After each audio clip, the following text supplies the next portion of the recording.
श्री स्वामी समर्थ. तर मैत्रिणींनो, येत्या 8 फेब्रुवारीपासून ते 22 फेब्रुवारीपर्यंत आपल्याला महाशिवरात्रीचं औचित्य साधून नंदी पक्ष साजरा करायचा आहे. तर नंदी पक्ष म्हणजे काय? महाशिवरात्रीच्या आधीचे 7 दिवस आणि महाशिवरात्रीच्या नंतरचे 7 दिवस, असे हे 14 दिवस आणि महाशिवरात्रीचा दिवस म्हणजे 15वा दिवस.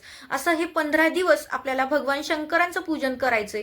तुम्हाला जेवढ्या सेवा शक्य आहेत तेवढ्या सेवा तुम्ही ह्या 15 दिवसाच्या कालावधीमध्ये करू शकता. परंतु मोठ्या प्रमाणात 22 फेब्रुवारीच्या आत या सेवा आपल्याला करायच्या, तर त्या अधिक फलदायी ठरतात. त्यामुळे ज्याप्रमाणे आपण नवरात्र षडरात्र उत्सव साजरा करतो त्याच पद्धतीनं शंभूंचं हे नंदी पक्ष 15 दिवसांचं आपल्याला साजरं करायचंय. तर ह्या 15 दिवसामध्ये मोठ्या प्रमाणात शंभूंची सेवा करा. तर जे स्वभावाने भोळे आणि शांत असणारे शंभू आहेत ते तुमच्या आयुष्यात तुम्हाला कशाचीच उणीव भासू देणार नाहीत.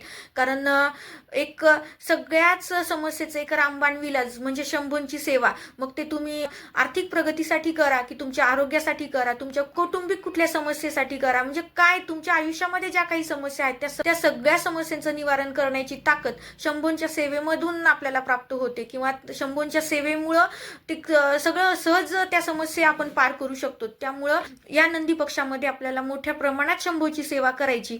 आणि या नंदी पक्ष कालावधीमध्ये इतर सेवा कुठल्याच घडत नसतील तर एक अशी प्रभावी सेवा करायची.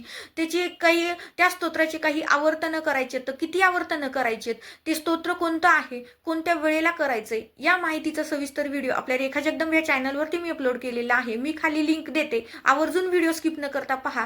आणि निश्चितच या नंदी पक्षामध्ये मोठ्या प्रमाणात ही सेवा करा, तर तुमच्या आयुष्याचं सोनं व्हायला वेळ लागणार नाही. श्री स्वामी समर्थ.